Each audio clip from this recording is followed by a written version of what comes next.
इस वीडियो को आप लोग पूरा कंप्लीट देखिएगा, इसका बाद गारंटी है कि आपको मैप जो है इंडिया का मैप को देखने का नज़रिया एकदम चेंज हो जाएगा। इस वीडियो को पूरा देखिए और उसके बाद आप आराम से जज कीजिएगा कि आपको मैप में आपका माइंड कितना आगे तक बढ़ा है। तो सबसे पहले देखिए, मैप में और इंडिया का मैप जानने से पहले आपको दिशा का ज्ञान होना जरूरी है। तो हमेशा एक चीज़ याद रखिएगा कि अगर दिशा जो होता है, आप मान लीजिए यहाँ पे समझिए, दिशा जो होता है तो सबसे पहले ऊपर नॉर्थ होता है, नीचे साउथ, इधर ईस्ट होता है और इधर वेस्ट। ऊपर हमेशा नॉर्थ होगा। आप कॉपी में भी अगर लिखिएगा तो ऊपर नॉर्थ, नीचे साउथ, इधर ईस्ट और इधर वेस्ट, अर्थात ऊपर का जो भाग होता है वो नॉर्थ होता है, हमेशा याद रखिएगा। और नीचे क्या होता है, साउथ होता है। इधर क्या होगा, ईस्ट होगा और इधर क्या होगा, वेस्ट होगा। ये चीज़ आपको दिशा का ज्ञान हमेशा होना चाहिए। ये 4 ठो मेन डायरेक्शन होता है और 4 ठो सब डायरेक्शन होता है, नॉर्थ ईस्ट, साउथ ईस्ट, इस प्रकार का होता है। तो वो आगे जब हम इंडिया का नॉर्थ ईस्ट वगैरह का स्टेट बताएंगे तो उसमें बता देंगे।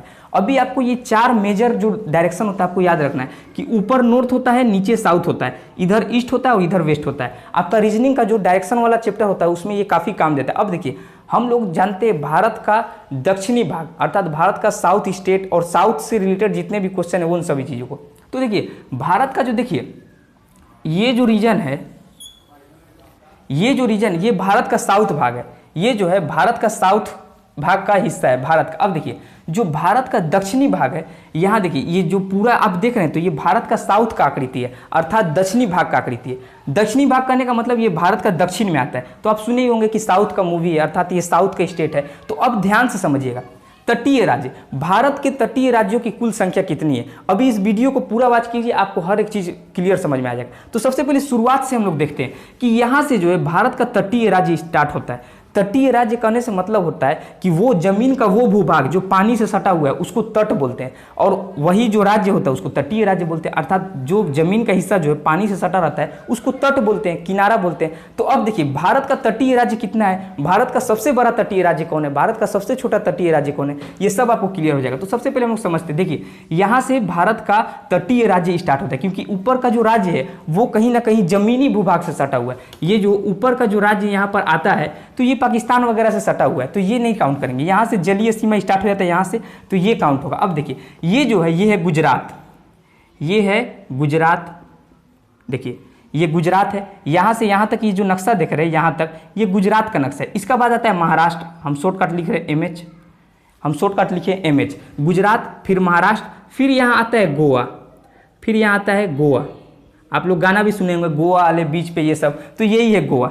पहले गुजरात, ये जो है गुजरात है, शेर जैसा जो नक्शा दिख रहा है ये गुजरात है, फिर उसका नीचे आता है महाराष्ट्र, फिर आता है गोवा, फिर आता है आपका कर्नाटक, हम शॉर्टकट लिख रहे हैं, ठीक, KR लिखें। उसका बाद आता है केरल, उसका बाद आता है केरल। अर्थात गुजरात, महाराष्ट्र, गोवा, कर्नाटक, केरल, ये 2 स्टेट है, बड़ा स्टेट, ये 2 स्टेट है। ये आप समझिए पिन मार दिया गया है, बगल में बीच में कांठी ठोक दिया गया है। तो ये देखिए, सबसे बड़ा जो स्टेट है भारत का तटीय राज्य का सबसे बड़ा स्टेट जो है वो आता है गुजरात। ये 1600 किलोमीटर इसका तट का लंबाई है टोटल, तो ये गुजरात है। तो सबसे पहले आता है गुजरात, फिर महाराष्ट्र, फिर गोवा, फिर कर्नाटक, फिर अंतिम जो है अंतिम आता है आपका केरल। इतना चीज क्लियर है। अर्थात भारत का ये जो साउथ का भाग है तो इसका इस जो तट है इसको बोलेंगे पश्चिमी घाट, और वो है कहलाएगा पूर्वी घाट। इधर देखिए ये वेस्ट में है तो ये पश्चिमी घाट है, अब वो है पूर्वी घाट। जब पर्वत वगैरह बताएंगे, नीलगिरी हिल्स वगैरह, तो उसमें सब क्लियर करा देंगे। ये स्टेट का है, तो आप स्टेट देखिए भारत का तटीय राज्य के बारे में। तब देखिए ये गुजरात, महाराष्ट्र, गोवा, कर्नाटक, केरल, अर्थात इधर 5 राज्य है। यहाँ पे 5 तटीय राज्य है, भारत के साउथ का 5 तटीय राज्य। अब देखिए एक बार रिवाइज करते हुए चलिए, यहाँ गुजरात, यहाँ महाराष्ट्र, फिर गोवा, कर्नाटक, केरल। अब देखिए यहाँ से स्टार्ट होता है तमिलनाडु अर्थात TL, तमिलनाडु। उसका बाद आता है आंध्र प्रदेश अर्थात AP, आंध्र प्रदेश, तमिलनाडु, आंध्र प्रदेश, उड़ीसा, और यहाँ लास्ट आता है भारत का तटीय राज्य वेस्ट बंगाल। तो आप ये चीज़ क्लियर हो गया होगा कि यहाँ पर कौन कौन, यहाँ पे 4 राज्य आए, यहाँ पर जो है आपके 4 राज्य हैं, तमिलनाडु, आंध्र प्रदेश, उड़ीसा, वेस्ट बंगाल।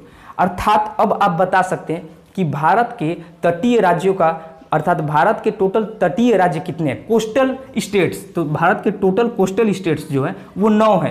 5 जो है पश्चिमी घाट के पास पड़ते हैं अर्थात पश्चिम की ओर, भारत के साउथ में पश्चिम की तरफ, पश्चिम किनारे पर ये पड़ते हैं, और पूरब किनारे पर ये 4 स्टेट। अर्थात 5 और 4 9 स्टेट। भारत के टोटल तटीय राज्यों की संख्या 9 है। अब आपसे क्वेश्चन करें कि भारत का सबसे बड़ा तटीय राज्य, तो भारत का सबसे बड़ा तटीय राज्य है गुजरात। आपको देखने में भी लगता होगा आंध्र प्रदेश भी बहुत लंबा कोस्टल एरिया लगता है, ये दूसरा सबसे बड़ा तटीय राज्य है आंध्र प्रदेश। लेकिन गुजरात है, ये जो फोल्डिंग हुआ है तो आपको समझ में नहीं आता, ये सबसे बड़ा 1600 किलोमीटर इसकी तट की लंबाई है गुजरात की। तो गुजरात जो है भारत का सबसे बड़ा तटीय राज्य है। अब क्वेश्चन आएगा कि भारत का सबसे छोटा तटीय राज्य, तो भारत का सबसे छोटा तटीय राज्य है गोवा, और भारत का, पूरे भारत का भी सबसे छोटा राज्य गोवा ही है, इसके बाद सिक्किम आता है। तो इसका तट का टोटल लंबाई 160-106 के करीब है, 100 प्लस है इसका गोवा का। तो अब देखिए ये आपको क्लियर समझ में आ गया होगा कि एक बार अब रिवाइज करते हैं कि भारत का तटीय राज्य जो है टोटल कितने हैं, तो 9 है। पश्चिम की तरफ गुजरात, महाराष्ट्र, गोवा, कर्नाटक, केरल, उसका बाद पूरब की तरफ तमिलनाडु, आंध्र प्रदेश, उड़ीसा, वेस्ट बंगाल, 5 इधर 4 इधर, भारत के टोटल तटीय राज्य 9। तो आई होप आपको ये चीज क्लियर हो गया होगा। अब ध्यान से समझिएगा, इधर जो भी नदियां गिरती है ना वो अरब सागर में गिरती है, अरब सागर में, ठीक। और ये जो है अभी हम ये वाला दिशा जो है वो आपको इरेज कर रहे हैं अभी थोड़ा सा, ये साउथ दिशा है। अब देखिए यहाँ जो भी नदियां गिरती है वो अरब सागर में गिरती है। ये है हमारा हिंद महासागर, ठीक, इंडियन ओशियन, ठीक, इसको इंडियन ओशियन भी कहते हैं, हिंद महासागर, ये इंडियन ओशियन है। और ये जो है ये बे ऑफ बंगाल है,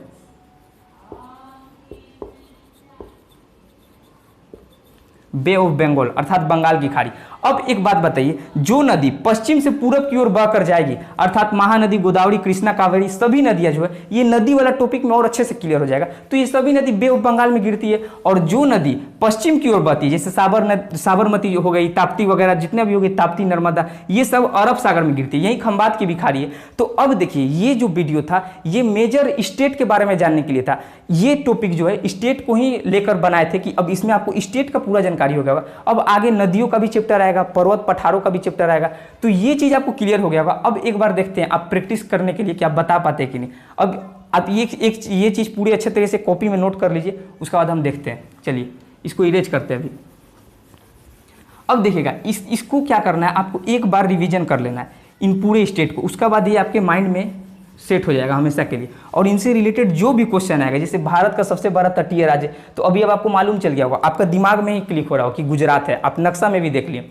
उसका बाद भारत का सबसे छोटा तटीय राज्य तो गोवा है। भारत के, अब देखिए मतलब यूपीएससी वगैरह लेवल में थोड़ा मतलब डीपली भी क्वेश्चन करता है। तो भारत का साउथ का जो है, पश्चिम की तरफ टोटल कितने राज्य है, तो 5 राज्य है। पूरब की तरफ कितने राज्य है, तो 4 राज्य। अब एक बार आप प्रैक्टिस कीजिए और आप एक बार खुद सोचने की कोशिश कीजिएगा। चलिए देखते हैं, ये वाला भी इरेज कर देते हैं, 1 मिनट। नीचे इंडियन ओशियन आता है, हिंद महासागर, और इधर बे ऑफ बंगाल आता है, ये पता है आपको। और दिशा आपको जानकारी होना चाहिए, ऊपर हमेशा नॉर्थ, नीचे साउथ, इधर ईस्ट और इधर वेस्ट, ये दिशा का भी जानकारी आपको कंप्लीटली होना चाहिए। अब देखिए, अब देखते हैं, चलिए तो अब देखिए, अब अगर यहां से अगर इसको भरने के लिए कहा जाए तो ये क्या होगा, गुजरात, गुजरात के नीचे महाराष्ट्र, महाराष्ट्र के नीचे गोवा, गोवा के बाद कर्नाटक, कर्नाटक के बाद केरल। तो ये चीज आपको क्लियर हो गया होगा। भारत का दक्षिण में जो पश्चिमी राज्य का जो भी लाइन वाइज क्रम है वो आपको क्लियर हो गया होगा। सबसे पहले गुजरात, फिर महाराष्ट्र, फिर गोवा, फिर कर्नाटक, फिर केरल। उसका बाद अब पूरब की तरफ कौन कौन से स्टेट आते हैं, तो यहाँ केरल जो खत्म होता है, और देखिए यहाँ कन्याकुमारी जो अंतिम, भारत का जो ये है तटीय राज्य का अंतिम बिंदु आता है। तो अब इसी को केप कैमोरिन भी कहते हैं, ठीक। अब देखिए गुजरात, महाराष्ट्र, गोवा, कर्नाटक, केरल। अब उसका बाद यहाँ क्या आता है, तमिलनाडु, उसका बाद आंध्र प्रदेश, उसका बाद उड़ीसा, और सबसे लास्ट वेस्ट बंगाल। ये चीज़ आई होप आपको क्लियर हो गया होगा कि ये राज्यों का जो क्रम है आपको क्लियर हो गया होगा, अच्छे तरह से आपको समझ में आ गया होगा ये चीज़। अब चलिए, अब इसी में एक चीज़ हम आपको और दिखाना चाहते हैं इस मैप में ही, देखिए ध्यान से देखिएगा। अब देखिए ये तो भारत का ऊपर का जो स्टेट है वो भी बाद में बताएंगे, इस हर एक टाइप का वीडियो आते रहेगा नॉलेजेबल। तो अब देखिए आपको पता ही होगा कि महाराष्ट्र को पहले मराठा कहा जाता था, मराठा, मराठा। ये है आपका गुजरात, ये तो पता ही है, गुजरात, गुजरात राज्य, गुजरात। अब देखिए यहाँ जो है आपका पंजाब पड़ता है, पंजाब, 5 नदियों का संगम जो रहता है, झेलम, चिनाब, रावी, ब्यास, सतलज, ये जो है तो पंजाब है, ये पंजाब है। अब देखिए यहाँ जो है पाकिस्तान का सिंध प्रांत आता है, सिंध। अभी देखिए बहुत इंटरेस्टिंग चीज़ आप लोग देखने वाले हैं। अब देखिए यहाँ जो है ये जो साउथ का जो स्टेट है, साउथ का स्टेट को जितना भी तमिल, मलयालम, ये सब भाषाओं का समूह को ना द्रविड़ कहा जाता है, द्रविड़। ठीक। द्रविड़ कहते हैं, अर्थात साउथ के जो भाषा है उसको एक रूप में द्रविड़ कहा जाता है। मतलब मलयालम, कन्नड़, तेलुगु, ये सब जो भाषा है उनको मतलब द्रविड़ भाषा कहा जाता है, ठीक, द्रविड़। अब देखिए उड़ीसा का जो पुराना नाम जो है ना उत्कल है, अर्थात यहाँ का तट का नाम ना उत्कल के नाम से जाना जाता है, उड़ीसा को उत्कल। अब बंगाल को तो बंग ही हम लोग जानते हैं, बंग भंग आंदोलन ये सब, तो बंग आपको पता ही है। अब देखिए यहाँ पर जो है आपको विंध्याचल पर्वत देखने को मिलता है, विंध्याचल।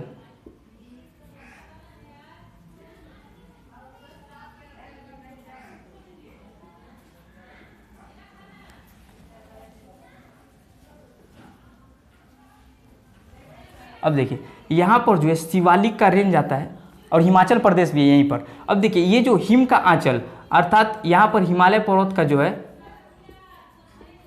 शिवालिक हिमालय वगैरह का नाम सुने होंगे, तो वो वहाँ पर ये जो है ये राउंड को हिमाचल कहा जाता है और हिमाचल प्रदेश भी यहाँ पर आता है, आप जानते हैं। अब देखिए यहाँ से यमुना नदी निकलती है, यमुना नदी जो गंगा की सहायक नदी है, सबसे बड़ी सहायक नदी है। अब देखिए और यहाँ से गंगा नदी भी निकलते हुए क्या होता है, बंगाल की खाड़ी में गिरती है गंगा। अब देखिए अब आप बोर्ड पे अब ध्यान से देखिएगा, अब आप ध्यान से बोर्ड पे देखिए तो आपको एक चीज़ नज़र आ सकता है। ये देखिए अब मेरे साथ बोलते चलिए, ये देखिए पंजाब, सिंध, गुजरात, मराठा, द्राविड़, उत्कल, बंगा, विंध्य, हिमाचल, जमुना, गंगा। अर्थात जो है हमारे राष्ट्रगान में जो है भारत का पूरा नक्शा दर्शाया गया है, बशर्ते कि आप कभी ये चीज़ देखे नहीं होंगे। पंजाब, सिंध, गुजरात, मराठा, द्राविड़, उत्कल, बंगा, विंध्य, हिमाचल, जमुना, गंगा, उत्थल जलधि तरंगा, अर्थात जल में जो तरंग उठता है उस हिसाब से। तो ये चीज़ अब जब भी आई होप आप राष्ट्रीय गान सुनेंगे जो 52 सेकेंड का होता है, तो आपको अब ये छवि दिमाग में आएगा। तो ये भी हम आपको बता दिए, जबकि मेजर आपका स्टेट को जानने के लिए था। तो देखिए एक बार अब स्टेट का लास्ट प्रैक्टिस करते हैं, उसका बाद आप ये चीज़ जो है अच्छे तरह से कॉपी में उतार दीजिएगा। कॉपी में उतार कर आपको प्रैक्टिस कर लेना है, जिससे आपको इस साउथ का स्टेट से रिलेटेड और जो भी हो, और हाँ स्टेट की राजधानियों भी आप याद रख सकते हैं, राजधानियों को भी। तो चलिए अब देखते हैं कि आपको कितना स्टेट याद हुआ है। चलिए यहाँ क्या होगा आप खुद सोच कर बताइए। तो ये जो है भारत का सबसे बड़ा तटीय राज्य है, जहाँ से खुद हमारे देश के प्रधानमंत्री नरेंद्र मोदी आते हैं। तो ये है गुजरात, GJ, हम शॉर्टकट फॉर्म लिख रहे हैं गुजरात। उसका बाद क्या आता है, महाराष्ट्र, जिसका राजधानी है मुंबई। गुजरात का गांधीनगर, महाराष्ट्र का मुंबई। गुजरात, महाराष्ट्र, फिर क्या आएगा, गोवा, गोवा, गुजरात, महाराष्ट्र, गोवा। उसके बाद कर्नाटक, KR, और सबसे अंतिम केरल। गुजरात, महाराष्ट्र, गोवा, कर्नाटक, केरल। आप सबका राजधानी भी याद रखिएगा, CM, गवर्नर सब याद रखिएगा, ये सब कॉम्पिटेटिव एग्जाम के लिए काफ़ी जरूरी होती है। तो गुजरात का गांधीनगर, महाराष्ट्र का मुंबई, गोवा का पणजी, कर्नाटक का बेंगलुरु और केरल का तिरुवनंतपुरम। तो भारत का तटीय राज्य कहने का मतलब हम पहले ही बता चुके हैं, तट उसे कहते हैं जो जमीनी भूभाग पानी से सटा हुआ होता है, उसे तट कहते हैं। तो भारत को तटीय राज्य कहते हैं। और भारत का ये जो हिस्सा है ये कहलाता है प्रायद्वीपीय भारत। प्रायद्वीपीय भारत, प्रायद्वीप कहने से मतलब होता है, देखिए द्वीप कहने से क्या मतलब होता है, द्वीप हमारे भी अंडमान निकोबार अब सब द्वीप समूह है। तो द्वीप उसे कहते हैं जो चारों ओर से जल से घिरा हो, जो चारों ओर से जल से घिरा होता है उसे द्वीप कहते हैं, और जो तीन ओर से जल से घिरा होता है ना उसे प्रायद्वीप कहते हैं। तो ये चीज क्लियर हो गया होगा आपको कि जो चारों ओर से जमीन का वो भूभाग, इसे टापू भी कहते हैं, जमीन का वो भूभाग जो चारों ओर से जल से घिरा होता है उसे द्वीप कहते हैं, और जो तीन ओर से जल से घिरा हुआ रहता है उसे प्रायद्वीप कहते हैं। इंडिया जो है तीन ओर से जल से घिरा हुआ है, इधर अरब सागर से, इधर इंडियन ओशन से अर्थात हमारा हिंद महासागर जो आन बान शान है हमारा, और यहाँ बे ऑफ बंगाल से, बे ऑफ बंगाल से अर्थात यहाँ बंगाल की खाड़ी है। तो देखिए भारत तीन ओर से जल से घिरा हुआ है। यहाँ भारत का पश्चिम में अरब सागर है, भारत का दक्षिण में हिंद महासागर है, और भारत का पूरब में बंगाल की खाड़ी है। तो भारत जो है, भारत का दक्षिणी भाग जो है तीनों ओर से जल से घिरा हुआ है, इसलिए इसे प्रायद्वीपीय भारत कहते हैं। पेनिनसुलर इंडिया, इसे पेनिनसुलर इंडिया इंग्लिश में बोलते हैं, प्रायद्वीप हिंदी में बोलते हैं। तो ये चीज़ आपको क्लियर हो गया होगा। अब भारत का राज्य आप अच्छे तरह से समझ गए होंगे। भारत का तटीय राज्य जो है, पश्चिम में कितने राज्य आते हैं, तो 5 राज्य आते हैं आराम से। अब तो अगर आपसे कोई कहे कि आपको भारत का तटीय राज्य कितने, तो आप आराम से बता दीजिए कि 9 है। कौन कौन से लाइन से आप गिना भी दीजिएगा। सबसे बड़ा भारत का तटीय राज्य गुजरात, सबसे छोटा भारत का तटीय राज्य गोवा, दूसरा नंबर भारत का सबसे बड़ा तटीय राज्य तो आंध्र प्रदेश। अब देखिए गुजरात, महाराष्ट्र, गोवा, कर्नाटक, केरल, और यहाँ पर क्या आएगा, यहाँ पर आएगा तमिलनाडु, फिर ऊपर का आएगा आंध्र प्रदेश, फिर उड़ीसा और लास्ट है वेस्ट बंगाल। क्लियर। तो यहाँ पर 5, यहाँ पर 4, टोटल 9 जो है भारत के तटीय राज्य है। तो आई होप आपको ये सभी चीज़ काफ़ी अच्छे तरह से क्लियर हो गया होगा। इसमें अब किसी को किसी प्रकार का डाउट नहीं होगा और आप अच्छी तरह से एक मैप ड्रॉ करके इन चीज़ को प्रैक्टिस कर लीजिएगा और ये आपको अच्छे तरह से क्लियर हो गया होगा। फिर मालाबार तट, कोरोमंडल तट, जितना भी तट है, बांध है, जो भी दर्रा है, सब एक एक वीडियो में हर एक टॉपिक को कंप्लीट करा देंगे। अब हमको लग रहा है कि ये उम्मीद है कि आपको साउथ का हिस्सा समझ में आ गया। और हाँ, यहाँ से कर्क रेखा जो है भारत को 2 भागों में बांट देती है। कर्क रेखा भारत के 8 राज्यों से गुजरती है। वो सभी चीज़ आपको हर वीडियो में मिल जाएंगी। तो हमको लगता है कि ये चीज़ में जितने भी दादा दीदी देख रहे हैं, दादा दीदी कहने से मतलब है दादा अर्थात भाई बोला जाता है बंगाली भाषा में, बंगाल में भी। तो जितने भी दादा और दीदी सब देख रहे होंगे उनको ये सभी चीज़ अच्छी तरह से क्लियर हो गया होगा। अगला वीडियो और भी धमाकेदार होगा। मिलते हैं नेक्स्ट वीडियो में। तब तक के लिए आप लोग बहुत अच्छा से अपना ख्याल रखिए और जितने भी बहन हैं काफ़ी अच्छा से आप लोग रहा कीजिए। आपके माँ पिताजी पढ़ा रहे हैं अभी भी, इस समय भी, तो ये बहुत बड़ा बात है, क्योंकि कहीं ना कहीं बेटियाँ समाज के लिए काफ़ी और देश के लिए भी हमारे आन बान शान का बात होती है। और सभी जितने भी भाई बहन जो भी है अच्छे से अपना स्टडी को कंटिन्यू रखें और इस तरह से हर एक टॉपिक लाएंगे जिसमें पूरा टॉपिक कंप्लीट करा लेंगे। तो मिलते हैं अगला वीडियो में। अगला वीडियो और भी धमाकेदार होगा। जय हिंद।